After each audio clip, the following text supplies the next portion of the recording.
General Marcus Reynolds stood frozen, his eyes locked on a young private seated 3 tables away. The clatter of metal on concrete echoed through the room as 200 soldiers turned to look. But the general wasn't seeing a soldier. He was seeing a ghost. He was seeing his daughter. Private Emma Reynolds had been invisible for months. Just another face in the crowd, another uniform in the ranks. She kept her head down, followed orders, and never spoke about her past. Nobody knew that beneath that sleeve, hidden under layers of regulation fabric, was a tattoo that told a story.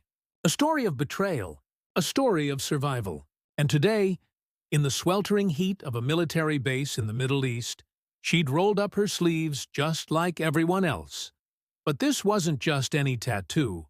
It was a purple heart surrounded by dog tags. And inscribed within those dog tags were 2 names. 2 names that made the general's blood run cold. Because one of those names was his. The other belonged to her mother, a woman who'd been erased from family photos, forbidden from being mentioned, cast out like she never existed.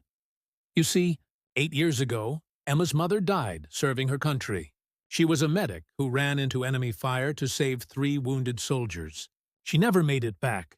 And when Emma, just 14 years old, stood at that funeral in her black dress with tears streaming down her face, her father, this very same general, told her to forget. "Your mother was reckless," he said. "She chose strangers over her family. Over you." Emma never forgot those words. How could she? They burned into her soul like a brand. But she also never forgot her mother's sacrifice. So when she turned 18, she did the unthinkable. She enlisted, against her father's direct orders, against his threats to disown her. She walked into that recruitment office and signed her name, determined to honor the woman her father wanted erased from history. The general had made sure of one thing, though. He pulled strings, made calls, ensured his daughter would never advance, never succeed, never prove him wrong. Every promotion she earned was blocked. Every commendation disappeared from her file. He had her transferred to the most remote bases, the most menial assignments. He wanted her to break, to quit, to come crawling back and admit he was right. But Emma didn't break. She scrubbed floors when they made her a janitor. She peeled potatoes when they stuck her in the kitchen. She ran extra miles when they assigned her the worst details.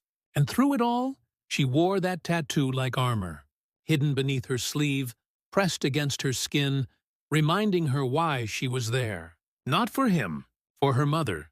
Now here they were, face to face, the powerful general and the invisible private. And everyone in that mess hall could feel the electricity crackling between them. "Private Reynolds," his voice boomed across the room, but it trembled slightly. "My office, now." Emma stood slowly, her jaw set, her eyes defiant. She'd spent years preparing for this moment, years imagining what she'd say when he finally acknowledged her existence. As she walked toward him, boots echoing on the floor, soldiers whispered. They'd never seen the general look like this. Shaken. Almost afraid. The office door closed behind them with a heavy click. "How dare you?" he started. But Emma cut him off. "How dare I?" Her voice was steel. "How dare I honor the woman who gave her life for this country? The woman you tried to erase? Mom saved 3 soldiers that day, Dad. 3 families got to keep their loved ones because of her. But you were too proud, too angry that she didn't choose her desk job over saving lives."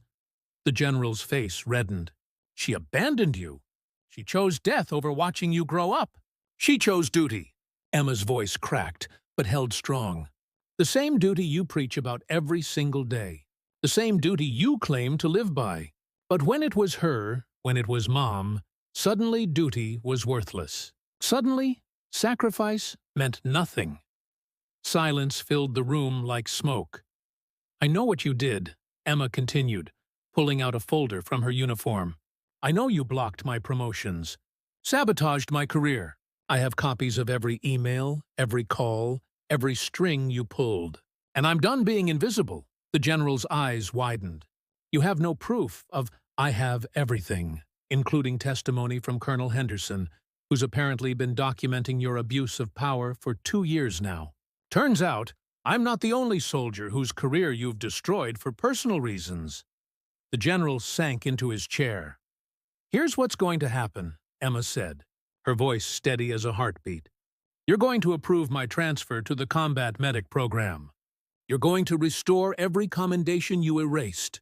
And you're going to attend the memorial ceremony I'm organizing for Mom, where you'll publicly acknowledge her heroism. Or this folder goes to the Inspector General. For the first time in Emma's life, she saw her father cry. I was wrong, he whispered. I was so wrong. I lost her. And then I pushed you away, and His voice broke. You look just like her, strong, unbreakable, honorable.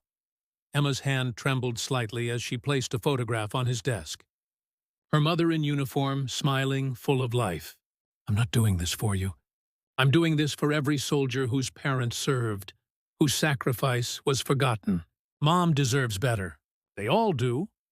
3 months later, Private, now Sergeant Emma Reynolds, stood before a memorial wall bearing her mother's name, newly installed at the base.